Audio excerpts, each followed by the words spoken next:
W1 ABY. W1 MEB. Do you have friends or family who live a ways away from you?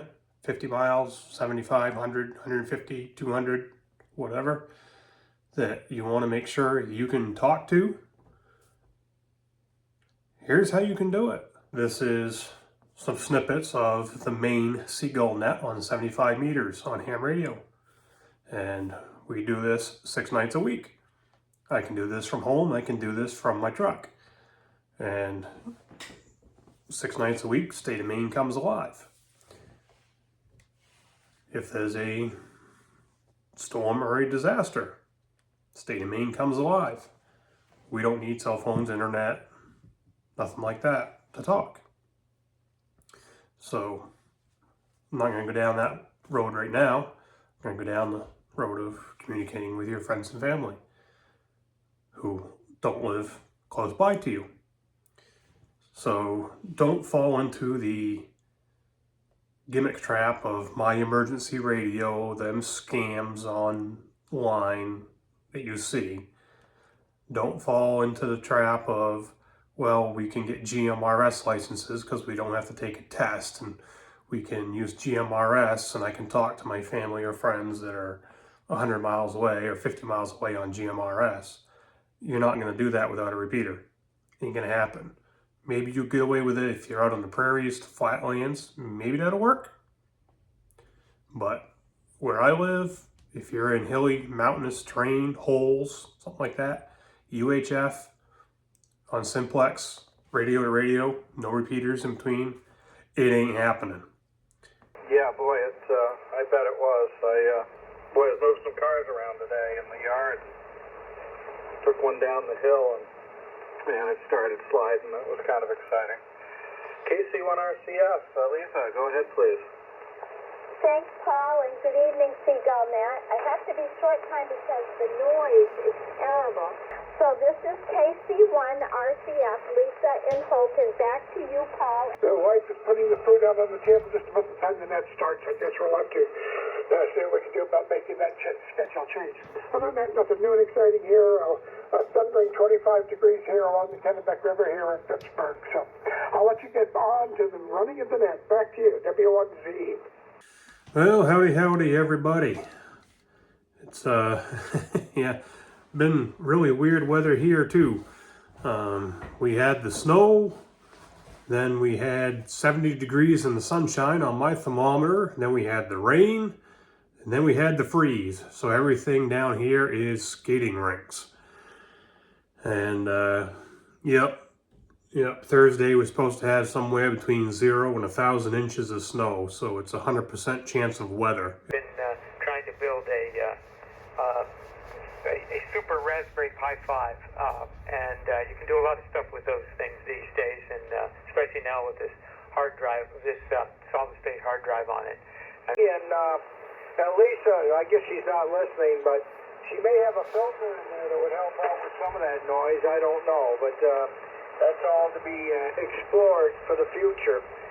Back to you, Paul, 7-3 all, N1IEJ. He came in and cleaned my apartment today, so I'm all set for a while. And other than that, just waiting for supper. Back to you, Paul, K1VOR. Yeah, good to hear you, Sonny. Nice signal. Up next is John, and then Mark. I'm going to do another call-up in between. K1ESC, go ahead. Up all of the trash to go to the dump, and going to the dump was the highlight of my day, so that gives you an idea how things are going. Otherwise, just want to say good evening to everybody, and I'll be heading to the kitchen for dinner pretty soon, so everybody have a real nice evening. Back to you, Paul, K1ESD. And someone's over and his father and everything. We had him at Grandson most of the day yesterday, and we introduced him to the Maine low bush blueberry, and he had a good time with those. And not only did he like them, it entertains him for a while, just trying to get him into his mouth. Yeah, thanks, Paul. Well, been a nice day in South Bristol. Got quite a bit of work done on my lean-to shed. Then just played radio this afternoon. Didn't make any real interesting contacts, but had some fun. Roberta had a checkup appointment with the vet for the puppy at about midday today, so I got up earlier than I had really wanted to, and went out and moved snow around with the tractor. We got about 4 additional inches out of that last storm. They're pretty clear, aren't they? It's almost like me talking to you right now. Sure, sometimes we get some static, sometimes we get some noise, but for the most part, we can hear each other pretty well. These clips are all radio to radio. There's no repeaters, there are no phone lines, there is no satellite, there is no internet, there's no nothing. I did a video about those My Emergency radios. Jason from Ham Radio 2.0 has, I'm sure other people have, about the scams that those things are. They lead you to believe that a handheld radio gives you the ability to talk to whoever you want anywhere in the world if there's a disaster, and that is complete BS. The only way you're going to talk anywhere in the world is HF. The only way you're going to talk to somebody 100 miles away, 200 miles away, is HF without having some form of infrastructure. Again, you might get lucky if you're out Midwest on the flat plains where you have no obstructions, and VHF, UHF will carry further. So this is generic. I am gearing this towards VHF and UHF on simplex radio to radio is only going to get you a few miles, or if you're on a base station, maybe you'll get 25 to 30 miles out of it, and that's about the end of it.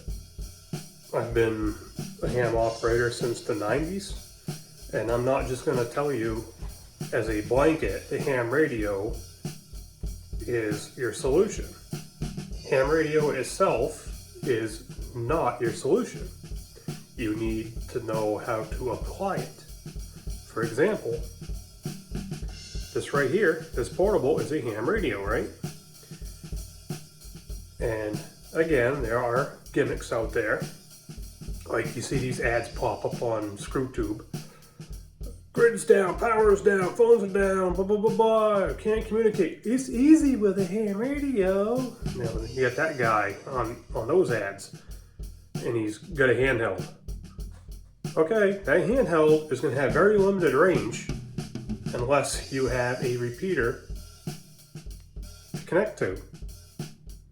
So I can't stand here with this and hit a repeater that's 30 miles away and use it. It's not going to happen. I can hit a repeater that's a couple of miles away, absolutely, not a problem at all.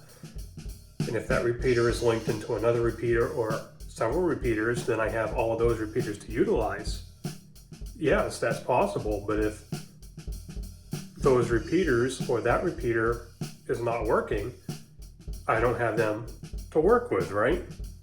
So you can't guarantee that, okay, I'm here at point A, and we'll say my brother lives at point B, 75 miles away, and maybe parents live at point C over here, 100 miles away, and we want to be able to make sure as a family, friends, whatever, that we can all talk if cell phones don't work, internet's down, or whatever. So, we're going to depend on these and a repeater network. No, you're setting yourself up for failure.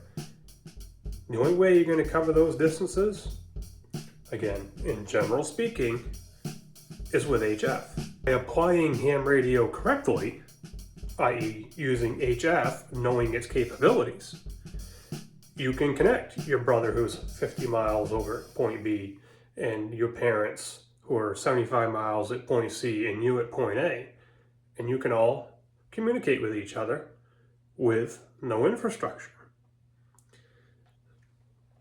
Sure, there's going to be some ham radio haters out there that are going to say, oh, you don't need that, you can do that with GMRS. Good luck. Prove it to me. There's your challenge. Prove it to me. You get out in the rough country with the hills, mountains, put somebody down in a hole 75 miles away from somebody else in a hole, and then put somebody else 50 miles away and get on UHF simplex with 50 watts of power and have all three of them points be able to talk to each other. Show me. I want to see it. Now, if you think that on GMRS you're going to go 75, 100 miles, 50 miles reliably, what's your terrain like? What's your height above average terrain? The people you're trying to communicate with, what's their height above average terrain?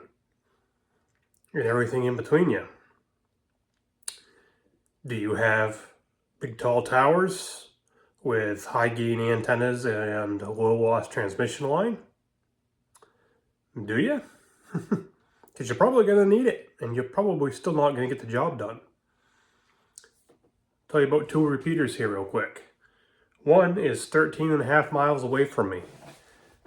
I have a 70-foot tower next to this house, and I have a dual band VHF, UHF antenna on the top of that. So from 70 feet with my ham radio, sometimes I can hit a repeater, sometimes I cannot hit a repeater that's UHF that is 13.5 miles from here. And its ground elevation is 541 feet above sea level. I'm about 30 feet above sea level. I have a decent path to it.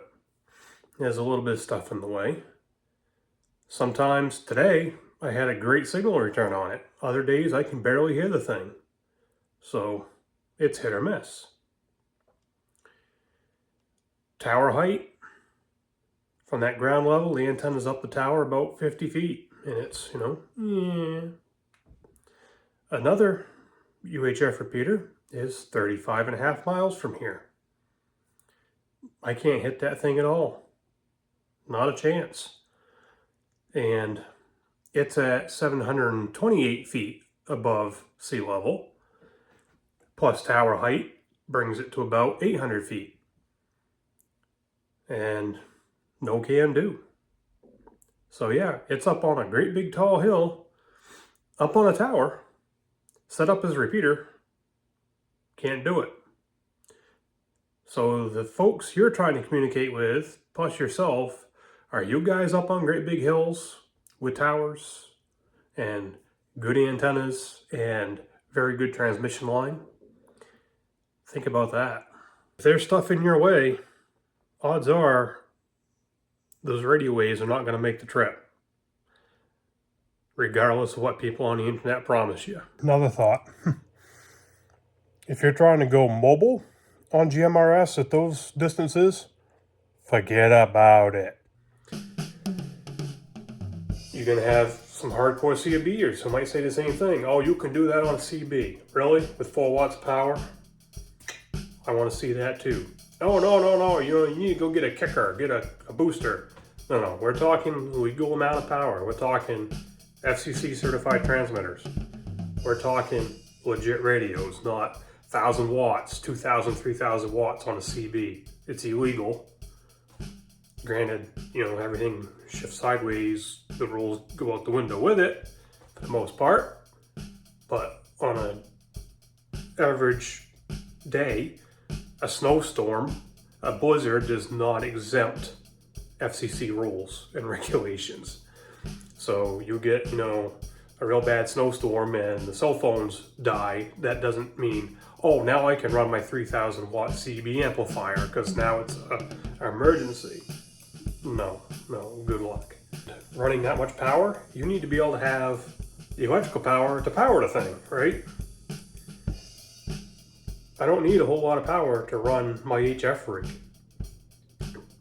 I need about 18 amps when I'm transmitting at 100 watts. And usually I don't even need 100 watts to get around the state of Maine. I can turn a little knob, turn it down 50 watts, 20 watts, whatever I really need, and conserve battery power if I need to, and still communicate around the state. And more power doesn't fix the problem. up on CB frequencies, 27 megahertz.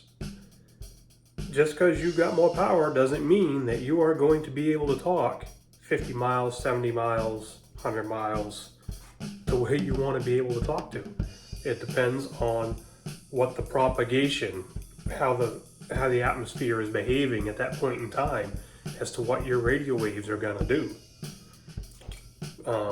For example, the 10 meter ham band is right next to the 11 meter band, which is CB. They're right next door to each other. They're 1 megahertz apart. And last summer, there was a couple guys on a mountain near here. They were up there hiking, and they had 10 meters with them. And I talked to them on VHF on 2 meters. And they said, hey, let's try 10 meters on sideband. Picked a frequency, said, okay, I'll meet you there. Couldn't hear them, they couldn't hear me. And line of sight, plot, they told me what mountain they were on. I got home, I checked it on Google Earth. I think we were like 9 miles apart. And I'm throwing 100 watts at them. Yeah, 100 watts. And they couldn't hear me on 10 meters. Interesting. So, what good does more power do you if the band is not behaving, to put it in layman's terms, to allow you to talk where you want to be able to talk? I would implore CBers and GMRSers. Everything has its place. But CB and GMRS is not going to do what you just saw in these clips with those distances and do it reliably. And if you think it can, try it. Don't believe these people on the internet who tell you, oh, it's going to do it. If you haven't done it for yourself and proven it to yourself that you can do it, it doesn't work.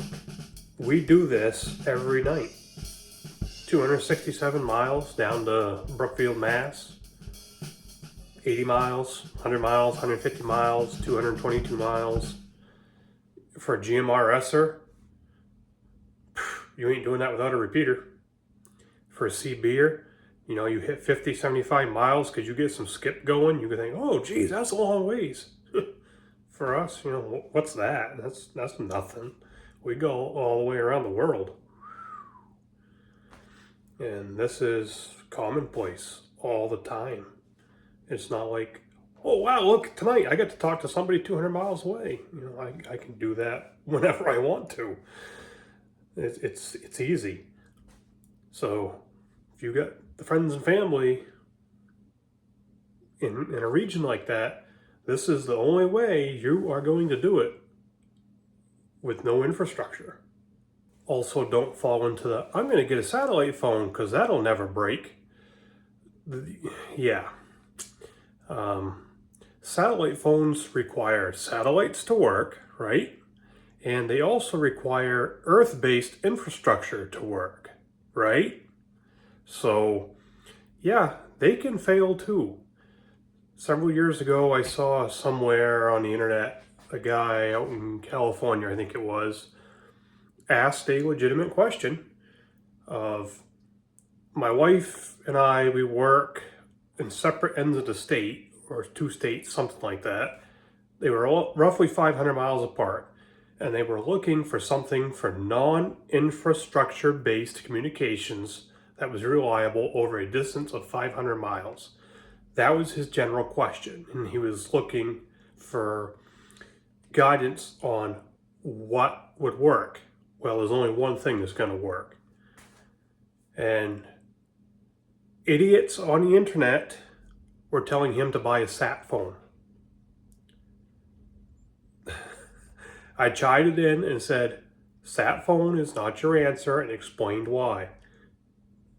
HF radio is the only thing that will work, and here are the reasons why. Yes, if your infrastructure for your satellite phone is working, your satellite phone will work. But if some part of that infrastructure goes down, you get a very expensive paperweight sitting there. So you need to keep that in mind. But some people have this delusion that they think because it works on a little rock up there floating around in orbit that it's always going to work if something goes south down here on this globe. They don't put two and two together that it takes Earth-based technology, switches, control points, to make those satellites work. It's not just a matter of I take my satellite phone and I dial a phone number and it goes to the satellite and then goes to somebody's cell phone or somebody's landline or somebody else's sat phone. Everything is controlled from the Earth. And if something happens to that Earth station, to that control, you've got junk. But they don't think about that. They just think that little bird up there floating around is just from me to them to who I want to talk to and back, and it's always gonna work. Wrong. If you and your friends or family are within 150, 200 miles-ish, there's no demarcation point. Give or take a little further, like during the daytime, most likely you will be able to communicate on 75 meters using ground wave. So your radio wave is just going to be bouncing across the ground. It's not even going to get up in the air and take off yet. At nighttime it will, but you'll still be able to communicate at nighttime as well. I got a guy 1.75 miles away from here. Anytime, day or night, I can talk to him on 75 meters, and at the same time I can talk to guys down in Massachusetts, New Hampshire, northern Maine, southern Maine, on the same band, same frequency. Whether, we're doing ground wave or whether or not it's starting to take off at nighttime. 75 meters is a very good band if you're within a couple hundred miles of each other. So you're not going to be able to rely on that with CB. All it takes to get on HF is a general class ham license. It's not really that hard to get one. Yeah, sure, you got to do some studying, you got to take a couple tests, you got to get your tech level, and then get your general level. When you have it, as long as you renew it every 10 years, which does not require retesting, just renew it. That's all it takes. You keep it. Sure, you got to buy some gear, but gear is really not that expensive unless you want top of the end stuff. That's up to you. You can find used gear, you can find cheaper gear, you can get an HF station up and running without a whole lot of expense. Build your own antennas, you can build your own transmission line. You don't even have to run coax. You can run 2 wires and use that as a feed line. It's got to be set up properly, but you can do it that way too. You can find old 75 ohm TV coax and set that up correctly and use that to feed an antenna. There's a lot of ways to run transmission lines and to set up antennas and do it on a low budget. So something to think about. And it doesn't take a lot to get a radio station on the air when you don't have grid power, when you don't have cell, internet, anything else going on. And you and your friends or your family, whoever, say you get HF stations set up and hey, whatever reason our phones crash and burn and we can't communicate by our regular means, we know that at this time we're going to meet on or about this frequency, and that's where everybody goes. So okay, whatever, 6 at night, we're going to meet around 3970. And give or take, there might be somebody on that frequency, so start looking for each other, +3, -3, somewhere in around that area, and eventually you're going to find each other and get some communications going. And then you can set up a comm schedule if you want. So you don't have a monthly bill. You don't have a subscription. It's a buy once, cry once. And it's reliable. If you got questions, feel free to give me a shout. See ya.